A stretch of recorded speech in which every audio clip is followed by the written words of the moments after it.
Hello बच्चों, कैसे हैं आप लोग। मैं हूं अब्दुल सर। आज मैं आप लोगों को ब्लड की ये पार्ट 2 लेके आया हूं। जो पहले वीडियो में मैंने ब्लड के निर्माण के बारे में बताया था, एडल्ट में किस तरह से ब्लड बनता है और किस स्थान पे बनता है, शरीर को कौन सा अंग है जिसमें बनता है। इम्ब्रियो यानी कि भ्रूण, जो छोटे बच्चे होते हैं, नवजात शिशु होते हैं, उनमें ब्लड कहाँ निर्माण होता है, ये सभी मैं इसके पहले वाली वीडियो में बता दिया हूँ। इस वीडियो में मैं आपको ब्लड की क्लॉटिंग के बारे में बताऊँगा। ये ब्लड क्लॉट कैसे हो जाते हैं, जमते कैसे हैं। आप लोग देखे होंगे अक्सर जब भी हमारे शरीर पे कहीं चोट लग जाती है, कट पिट जाते हैं, तो हम लोग वहाँ पे क्या करते हैं, 1 से 2 मिनट, 3 मिनट, 4 मिनट इसको दबाए रखते हैं। दबाने के बाद वहाँ की जो ब्लड होती है कुछ समय बाद अपने आप बंद हो जाती है बहना। तो ये होता कैसे है, कभी आप लोगों ने सोचा है कि ये कैसे होता है। दबाने से ब्लड नहीं थक्का बनता है, जम नहीं जाता है। कुछ लोग क्या करते हैं, कटते ही मुंह में उंगली डाल लेते हैं और चूसने लगते हैं। ये बिल्कुल गलत प्रोसेस है। इसको ऐसा कभी नहीं करना चाहिए, क्योंकि वो जो चूसा हुआ जो ब्लड होता है, जो हमारे शरीर में जैसे वो बाहर आती है वायु के संपर्क में, वो क्लॉट होना शुरू हो जाता है। और जब हम उसको चूस लेते हैं तो हमारे स्टमक में जाता है, इसोफेगस में जाता है, जिसको इन्फेक्ट करता है। इस वजह से ब्लड को चूसना बिल्कुल गलत प्रोसेस है, ऐसा नहीं करना चाहिए। आप वहाँ पे दबा देते हैं, उसको दबाए रखते हैं, ये ठीक है, लेकिन मुंह में डाल के चूसना नहीं चाहिए ब्लड को। ठीक है, तो चलिए किस तरह से यह ब्लड थक्का बनता है, कैसे इसकी क्लॉटिंग होती है, उसके बारे में हम लोग जानते हैं। ब्लड की क्लॉटिंग, तो देखिए ब्लड की क्लॉटिंग को हम लोग क्या बोलते हैं, ब्लड क्लॉटिंग या blood clotting is known as cascading. Blood की क्लॉटिंग को कैस्केडिंग भी कहते हैं। मतलब खून की जमाव की प्रक्रिया को हम लोग क्या कहते हैं, कैस्केडिंग कहते हैं। इसका मतलब भी होता है खून का जमना। ये जो प्रोसेस होती है इसको कैस्केडिंग के नाम से जानते हैं। यह लगभग 4 मिनट में ब्लड की क्लॉटिंग हो जाती है। ठीक है, याद रखिएगा कि ब्लड की क्लॉटिंग की जो प्रक्रिया है वो लगभग 4 मिनट में पूर्ण हो जाती है। 4 मिनट में ब्लड जो है थक्का बन जाता है हमारे कटे वाले स्थान पे। इसकी लगभग 3 स्टेप में ब्लड क्लॉटिंग पूरी होती है। जब ये कहीं भी कट जाता है, हमारे हाथ पैर पे, कहीं भी शरीर के किसी भी अंग पे जब कट हो जाती है, कट लग जाती है किसी तेज़ धार चीज़ों से या किसी भी चीज़ से, तो लगभग 4 मिनट में वहाँ पे ये सारी प्रक्रिया हो जाती है जो मैं आपको बताने जा रहा हूँ। या 3 स्टेप में इसको आपको जानना है कि किस तरह से ब्लड की क्लॉटिंग होती है। पहले स्टेप में देखिए, पहले स्टेप में अगर आप देखेंगे तो देखिए, जैसे ही अगर कहीं भी कट जाता है, हमारे हाथ पैर कहीं भी कट जाते हैं, तो हमारे ब्लड में WBC, RBC, प्लेटलेट्स ये सभी मौजूद होते हैं, जो ब्लड के सहारे ब्लड के सेल्स के साथ साथ एक जगह से दूसरे जगह शरीर में घूमते रहते हैं, बहते रहते हैं। तो इसमें थ्रम्बोसाइट होते हैं, थ्रम्बोप्लास्टिन होते हैं, ये प्रोथ्रम्बिन होते हैं। इस तरह से कुछ प्लेटलेट्स, कुछ विटामिन्स, कुछ प्रोटीन इसमें ब्लड में बहते भी रहते हैं। तो होता क्या है, हमारे ब्लड में थ्रम्बोसाइट पाए जाते हैं, और यह थ्रम्बोसाइट जैसे ही कटे वाले स्थान पे आते हैं, वायु के साथ क्रिया करके थ्रम्बोप्लास्टिन बना लेते हैं। होता क्या है, ब्लड में थ्रम्बोसाइट घूमते रहते हैं, जिसको हम लोग लिख सकते हैं थ्रम्बोसाइट। थ्रम्बोसाइट क्या करता है, वायु से, एयर से मिल के क्रिया करके थ्रम्बोप्लास्टिन बनाता है। थ्रम्बोप्लास्टिन, ठीक है, थ्रम्बोप्लास्टिन बना लेता है पहले स्टेप में। याद रखिएगा, कटे वाले स्थान पे थ्रम्बोसाइट जब आता है ब्लड के माध्यम से, तो वहाँ पे कटे हुए जगह पे वायु आ जाता है, थ्रम्बोसाइट से वायु रिएक्शन करके एक साथ मिल के थ्रम्बोप्लास्टिन बनाता है। अब यह थ्रम्बोप्लास्टिन क्या करता है, दूसरे स्टेप में देखिए, दूसरे स्टेप में अब यह थ्रम्बोप्लास्टिन अब यह क्या करता है, अब यह थ्रम्बोप्लास्टिन हमारे शरीर में मौजूद कैल्शियम जो कि धातु है, तत्व है, इससे किस तरह से क्वेश्चन पूछा जाएगा इसको मैं बताऊंगा। थ्रम्बोप्लास्टिन कैल्शियम से मिलकर प्रोथ्रम्बिन को एक्टिव करता है, प्रोथ्रोम्बिन को एक्टिव कर देता है। देखिए पहले स्टेप में थ्रोम्बोसाइट वाई के साथ रिएक्शन करके थ्रोम्बोप्लास्टिन बनाता है, दूसरे स्टेप में थ्रोम्बोप्लास्टिन कैल्शियम के साथ मिलके प्रोथ्रोम्बिन का निर्माण करता है, जिससे कि ये प्रोथ्रोम्बिन ये तीनों आपस में एक्टिव होने के बाद रिएक्शन करने के बाद थ्रोम्बिन बना लेते हैं। थ्रोम्बिन का निर्माण हो जाता है ब्लड में। अब देखिए यही थ्रोम्बिन हमारे ब्लड में करता क्या है, तीसरे स्टेप में इसका निर्माण किस तरह से होता है। तीसरा स्टेप अगर देखेंगे तो होता है तीसरे स्टेप में यही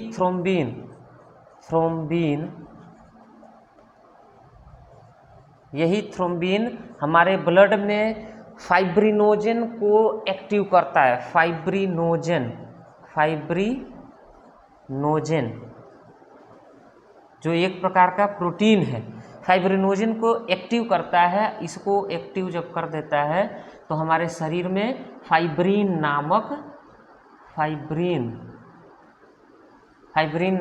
तत्व बनता है, फाइब्रिन नामक पदार्थ का निर्माण होता है, और यह फाइब्रिन ही सबसे बड़ा काम करता है। जो जाली की समान संरचना होता है इसमें, जाली, ठीक है, जाली की समान संरचना होता है। फिर से देखिए एक बार फिर मैं इसको रिपीट करता हूँ, फिर यहाँ फाइब्रिन पे आके आपको फिर से बताता हूँ। देखिए पहले स्टेप में या तो शुरुआत में देखेंगे तो जो ब्लड की क्लॉटिंग है उसको कैस्केडिंग कहते हैं, ब्लड की क्लॉटिंग को कैस्केडिंग कहते हैं। यह लगभग ब्लड की क्लॉटिंग 4 मिनट में पूरी तरह से कंप्लीट हो जाता है। उसके बाद यह 3 स्टेप में पूरा होता है ब्लड क्लॉटिंग, 3 स्टेप में होता है। पहले स्टेप में क्या होता है, हमारे जब कहीं भी कट जाते हैं, हाथ पैर पे कहीं भी जब कट जाता है तो ब्लड के माध्यम से थ्रोम्बोसाइट आता है और वायु से संपर्क कर लेता है। कटने के बाद वहाँ पे खुल जाएगा, वहाँ पे वायु भी रहेगा, तो थ्रोम्बोसाइट ब्लड से आता है, वायु से रिएक्शन करके थ्रोम्बोप्लास्टिन बना लेता है। ठीक है, इतना क्लियर है। पहला स्टेप, थ्रोम्बोसाइट वायु से रिएक्शन करके थ्रोम्बोप्लास्टिन बनाता है।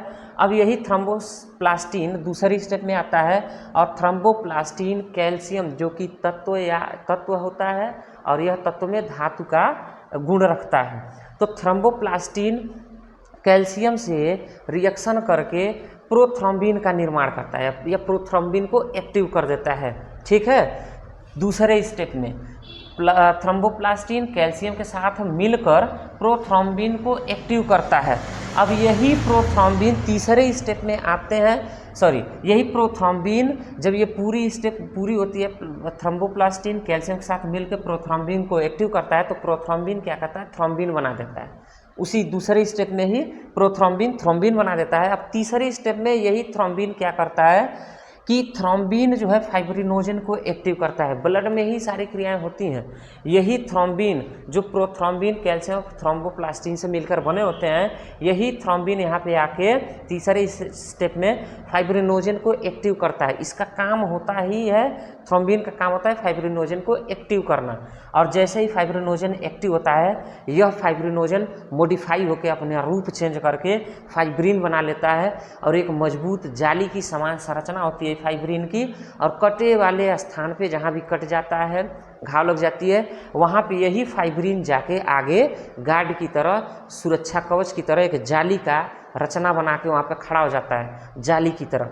अब देखिए यह जब जाली की तरह इस तरह से संरचना होती है इसमें, तो कोई भी चीज़ जो अंदर से बाहर आती रहती है, ब्लड में आप जानते हैं तमाम रुधिराणु होते हैं, WBC, RBC, प्लेटलेट्स, ये सभी आके इस पर क्या होते हैं, जम जाते हैं। ऐसे इस तरह से इस पर जम जाएंगे, इस तरह से जम जाएंगे इस जाली पे आके। जैसे चाय छन्नी में जब हम चाय छानते हैं तो आप देखते हैं कि जो चाय पत्ती है, उसके बाद अदरक है, इलायची है, तमाम जो भी मटेरियल उसमें पड़े होते हैं, वो आके चाय छन्नी के ऊपर ऐसे रुक जाते हैं और जो लिक्विड होता है वो गिलास में आ जाता है। लेकिन इसमें होता क्या है, ये इतना गाढ़ा होते हैं WBC, RBC प्लेटलेट्स कि आके इस जाली पे जब ऐसे रुक जाते हैं तो अंदर की लिक्विड जो ब्लड होती है, जो लिक्विड होता है, वह बाहर नहीं जा सकता है। हीमोग्लोबिन इसी पे आके रुक जाती है। इसी जाली के ऊपर जो WBC, RBC और प्लेटलेट्स आके जम जाते हैं, उसी के कारण अंदर की जो तरल पदार्थ होते हैं वो बाहर नहीं आ पाते और ब्लड की क्लॉटिंग हो जाती है, ऊपर एक पपड़ी की तरह जम जाती है और अंदर के कोई भी लिक्विड, कोई भी तरल पदार्थ बाहर नहीं आ सकता। तो यह पूरी प्रक्रिया थी रक्त का जमना या कैस्केडिंग, इसी को हम लोग कहते हैं ब्लड की क्लॉटिंग होना। इसके बाद अब देखिए एंटी ब्लड क्लॉटिंग कौन सा मटेरियल होता है उसको देखते हैं हम लोग। देखिए ये जो एंटी ब्लड क्लॉटिंग एजेंट होता है जो हमारे शरीर में ब्लड को क्लॉट होने से रोकता है, बचाता है, शरीर के अंदर न क्लॉट हो पाए। अगर शरीर के अंदर अगर क्लॉटिंग होता है तो हेमरेज की बहुत ज़्यादा मतलब की संभावनाएं बढ़ जाती हैं। जैसे कि ब्रेन में ब्रेन हेमरेज कैसे होता है, जब हमारे ब्रेन में खोपड़ी में आप जानते हैं न्यूरॉन्स बहुत पतले पतले होते हैं, उसमें अगर ब्लड कहीं भी क्लॉट हो जाती है, विटामिन के उसमें ज़्यादा भागीदारी करता है। अगर ब्लड क्लॉट हो जाता है हमारे ब्रेन के कहीं भी न्यूरॉन्स में, तो उसको कौन रोकता है कि क्लॉट ना हो पाए, ताकि ये ब्रेन हेमरेज या कोई भी हेमरेज की बीमारी ना हो पाए, वह काम करता है हेपेरिन। हेपेरिन नामक जो तत्व है वह एंटी ब्लड क्लॉटिंग एजेंट है जो हमारे शरीर के अंदरूनी हिस्सों में जो है ब्लड की क्लॉटिंग को रोकता है, उसका नाम है हेपेरिन। ठीक है, अब देखिए हेपेरिन का कुछ फंक्शन भी समझ लीजिए, ये इनकी फंक्शन क्या होती है हेपेरिन का। अगर आप देखेंगे इस आपके मन में ये भी आता होगा कि अगर ये हेपेरिन है, अगर ये मतलब कि अंदर की ब्लड को क्लॉटिंग को रोके या बाहर की ब्लड की क्लॉटिंग को रोके तब तो लगातार जो है ब्लड निकलता रहेगा। तो ऐसी एक बीमारी होती है जिसको हीमोफीलिया नाम से जाने जाते हैं। हीमोफीलिया एक ऐसी बीमारी है जिसमें हेपेरिन की मात्रा बढ़ जाती है, कटने के बाद हेपेरिन की मात्रा बढ़ जाती है और लगातार ब्लड निकलता रहता है शरीर से, निकलते निकलते एक समय ऐसा आता है कि मरीज की मृत्यु तक हो जाती है। लेकिन यह बहुत रेयर केस में होता है, यह एक बीमारी है हेमोफीलिया। हेपेरिन होता क्या है, अगर यह वायु के संपर्क में आ जाएगा, हेपेरिन अगर वायु के संपर्क में आ जाता है तो हेपेरिन डेड हो जाता है, मर जाता है, जिसके वजह से शरीर में जो नाजुक हिस्सा है जैसे ब्रेन है वहाँ पे हेमरेज होने की शिकायत बढ़ जाती है। और अगर शरीर में कहीं हाथ पे, बाजू पे, पैर में अगर कहीं अगर हम इंजेक्शन लगवाते हैं तो आप देखते होंगे कि डॉक्टर क्या करते हैं, इंजेक्शन जैसे ही लिक्विड को जो एंटीबायोटिक होता है कोई भी जो उसमें इंजेक्शन होता है उसको जब इंटर करता है अपने इंजेक्शन में लेता है सिरिंज में, तो आप देखते हैं कि उसको मार मार के उसके अंदर के एयर बबल को निकाल देता है और कुछ एयर बबल के साथ साथ कुछ दवाई भी निकाल देता है बाहर, ताकि थोड़ा भी एयर बबल न रह जाए। होता क्या है वो इसलिए करते हैं सब कि जब जहाँ भी वो शरीर में जो इंजेक्शन हम लगाएं तो हेपेरिन वायु के संपर्क में आते ही हेपेरिन मर जाती है, एंटी ब्लड क्लॉटिंग एजेंट होती है वो मर जाती है, तो ब्लड क्लॉटिंग की संभावना बढ़ जाएगी। इसी वजह से वो क्या करते हैं, इंजेक्शन से एयर को निकाल देते हैं ताकि वहाँ पे लगाएं तो एयर न हेपेरिन से मिले। अगर मिल जाएगा तो हेपेरिन मरेगा और वहाँ पे ब्लड की क्लॉटिंग की संभावना बढ़ जाएगी और हाथ पे पैर पे जहाँ लगता है वहाँ दर्द होना शुरू हो जाता है। अगर यही नाजुक हिस्से में अगर कहीं लग जाए, जैसे आईएम जो लगाया जाता है, इंट्रामस्कुलर जो इंजेक्शन लगाए जाते हैं, उसमें अगर थोड़ा भी एयर रहेगा तो हेपेरिन को पूरे ब्लड के अंदर जितने भी हेपेरिन हैं, हमारे हेपेरिन की जो ग्रंथियाँ हैं उनको निष्क्रिय कर देंगे और इतनी घातक दर्द होगी, इतनी भयानक आसानी दर्द होगा कि मरीज एकदम तड़पना शुरू हो जाएगा। तो इसीलिए डॉक्टर क्या करते हैं, इंजेक्शन से पूरे एयर बबल को निकाल देते हैं ताकि हेपेरिन एयर से रिएक्शन न कर पाए और स्वस्थ रहे। ठीक है, अब देखिए इनका निर्माण कहाँ होता है हेपेरिन का। देखिए इनका निर्माण अगर देखेंगे प्रोथ्रोम्बिन, फाइब्रिनोजन और हेपेरिन का, तो प्रोथ्रोम्बिन, फाइब्रिनोजन और हेपेरिन का निर्माण एक ही जगह पे होता है और वो है लीवर। मनुष्य के शरीर में लीवर ग्रंथि होती है जहाँ पे प्रोथ्रोम्बिन, फाइब्रिनोजन और हेपेरिन यह तीनों प्रकार के ये जो पाए जाते हैं ये प्रोटीन और जो तत्व हैं यहीं पे बनते हैं। कहाँ पे, लीवर में ही बनते हैं प्रोथ्रोम्बिन, फाइब्रिनोजन और हेपेरिन। ये सब क्वेश्चन पूछा जाता है कि हेपेरिन कहाँ बनती है, फाइब्रिनोजन और प्रोथ्रोम्बिन का निर्माण हम शरीर के किस अंग में होता है। ये सब कंपटीशन लेवल के एग्जाम में इस तरह से क्वेश्चन आते हैं, इसलिए मैं लिख दिया हूँ निर्माण कहाँ होता है, एंटी ब्लड क्लॉटिंग एजेंट क्या होते हैं। अब देखिए प्रोथ्रोम्बिन, फाइब्रिनोजन, हेपेरिन ये होते क्या हैं एक्चुअली, ये किस रूप में पाए जाते हैं हमारे शरीर में। तो देखिए प्रोथ्रोम्बिन फाइब्रिनोजन यह एक प्रकार का प्रोटीन है। हमारे शरीर में प्रोटीन जो बनती है उसी के अंश हैं, प्रोटीन का माना जाता है इसको। प्रोथ्रोम्बिन और फाइब्रिनोजन हमारे शरीर में एक प्रकार का प्रोटीन है। ठीक है, ये भी क्वेश्चन पूछा जाता है कि प्रोथ्रोम्बिन और फाइब्रिनोजन शरीर में किस रूप में पाए जाते हैं, तो यह प्रोटीन के रूप में पाए जाते हैं। अच्छा, हमारे शरीर में ये भी क्वेश्चन आता है कि हमारे शरीर में वो कौन सा धातु है या वह कौन सा तत्व है जो ब्लड क्लॉटिंग में मदद करता है, शरीर में ब्लड की थक्का बनाने में, जमने में मदद करता है। तो क्या होता है, कैल्शियम। आपको बताया हूँ कि कैल्शियम के साथ रिएक्शन करके ये किस तरह से ब्लड की क्लॉटिंग करते हैं। तो कैल्शियम जो होता है यह एक तत्व है, और यह तत्व किस रूप में होता है, धातु के रूप में होता है। कैल्शियम एक धातु है। ठीक है, तो याद रखिएगा, अगर पूछ दे कि हमारे शरीर में वो कौन सा धातु है जो ब्लड की क्लॉटिंग में मदद करता है, तो आप कैल्शियम लिखेंगे। ये भी पूछ सकते हैं कि वो कौन सा तत्व है जो ब्लड की क्लॉटिंग में मदद करता है, तो वह कौन सा तत्व है, कैल्शियम है। उसके बाद देखिए प्लेटलेट्स। ये जो प्लेटलेट्स है ये थ्रोम्बोसाइट होते हैं। ठीक ना, कौन सा वह प्लेटलेट्स है या जो हमारे शरीर में ब्लड की क्लॉटिंग में मदद करता है। तो प्लेटलेट्स क्या होता है, थ्रोम्बोसाइट वही प्लेटलेट्स है जो हमारे शरीर में ब्लड की क्लॉटिंग में मदद करता है। उसके बाद वह कौन सी विटामिन है जो शरीर में ब्लड की क्लॉटिंग में मदद करता है। ये सभी क्वेश्चन है, बड़े इंपॉर्टेंट क्वेश्चन है, इसीलिए मैं इसको लिखा हूँ। तो शरीर में कौन सी विटामिन है जो ब्लड क्लॉटिंग में मदद करता है, तो विटामिन के है जो ब्लड की क्लॉटिंग में मदद करता है। ये सभी क्वेश्चन आप लोग तैयार रखिएगा।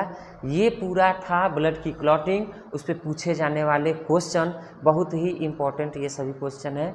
एग्ज़ाम जो आप लोग कंपटीशन लेवल के एग्ज़ाम देते हैं, यूपीपी का, यूपीपीएसआई का, ठीक है, और भी तरह तरह के जो कॉम्पिटिटिव एग्ज़ाम होते हैं उनमें इस तरह से क्वेश्चन आते रहते हैं। इसको आप लोग तैयार कर लीजिएगा।